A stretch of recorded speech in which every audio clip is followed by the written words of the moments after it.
Gotta be really careful. And that's that.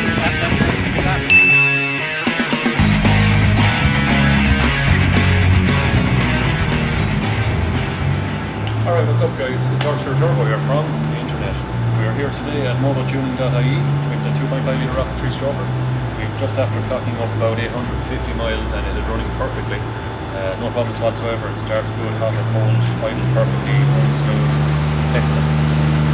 So the bike is on the dyno here today. We're going to see what this thing does. Now, we're not expecting a huge power increase here, maybe a couple of percent.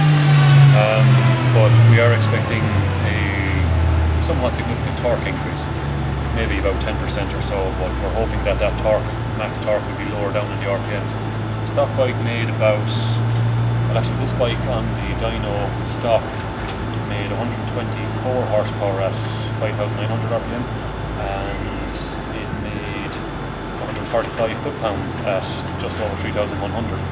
So we're going to see what it does today in comparison to that baseline.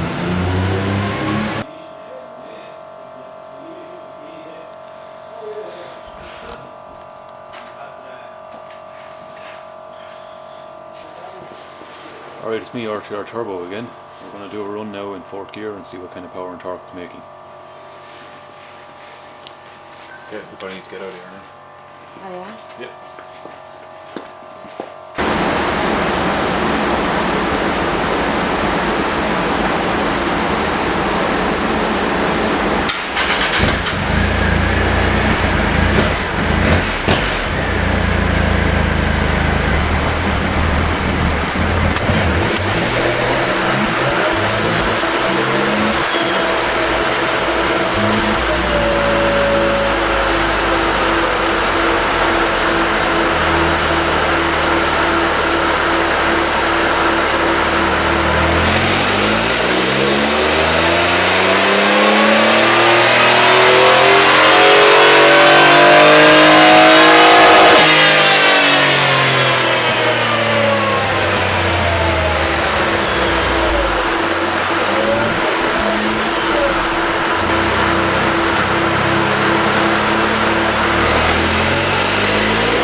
Alright guys, I'm back. We're back from our dyno day. Now mototuning.ie, I have to say a big shout out to Gary.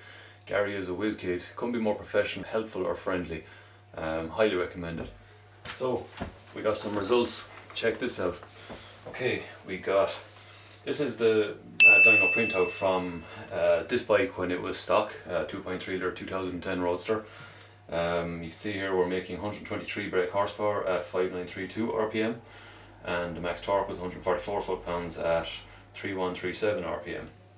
So that's the stock bike. Now this is the stroker. The 2.5 stroker is making a max power of 135 horsepower at the wheel at 5763 RPM and 162 foot-pounds at 3077 RPM. So to compare that, I suppose most directly, we're making 18 more foot-pounds at 100 RPM less, and we're making 12 horsepower more at 200 RPM less. But those are the peak figures. check out how that develops. Back here at, say, let's say 2250 RPM, we're making about 100 foot-pounds of torque on the stock bike. Okay, we've checked that out in comparison to the stroker at 2250 RPM. The stock bike, or say it for me, stroker engine is making well over 150, maybe 153 foot-pounds at 2250 RPM. That's 50% more torque at, say, 2000 RPM. That is just massive. That is insane. So it's making about 50% more torque. If I was to superimpose this chart, the stock chart, on top of the stroker chart, the stock graph would be around here somewhere for torque and come up to peak around here somewhere and then travel along. So it's making that 12.5% more torque all the way along and about 50% more torque at 2000 RPM. The new 2020 Triumph Rocket 3 makes 163 foot-pounds at 4000 and something RPM at the engine. If you were to back calculate this 150 foot-pounds, wheel foot-pounds, back to the engine, you're probably going to get, we'll say, I don't know, 167, 168 foot-pounds. So that's significantly more torque at only 2000 RPM than the new 2020 2.5 litre Rocket 3 makes at full chat. At peak, this is making 162 foot-pounds at the wheel, which is probably, it's just over 180 foot-pounds at the crank.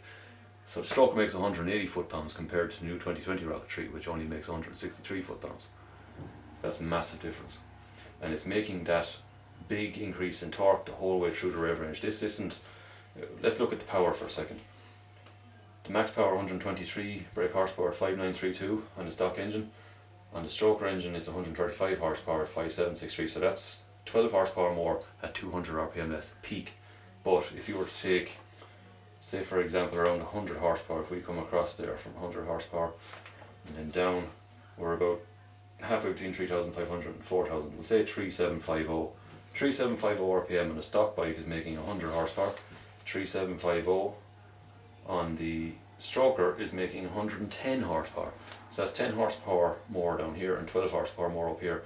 So it's making in around 10% more power throughout the rev range. It's making 50% down to 12.5% more torque throughout the rev range. So this isn't a trade-off situation where you, say, put a new exhaust or cams or something like that and you end up with, you know, you lose a little bit of torque down here but you gain a bit of torque here or gain a bit of power here, or vice versa, something like that. This is more torque and more horsepower throughout the rev range completely. It is just brilliant.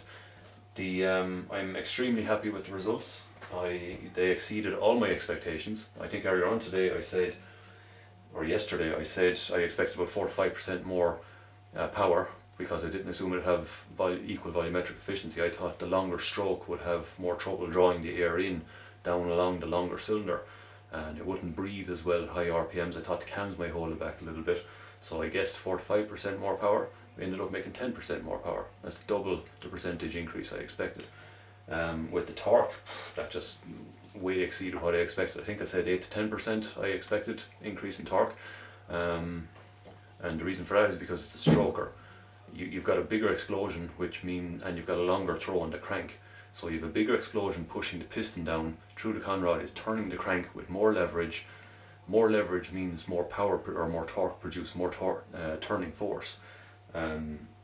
So instead of the 8 to 10% more torque, we actually made 12.5% more torque, or it's actually making 50% more torque at 2000 RPM. So way more torque and way lower down. So extremely happy with the result. And now, so that's it.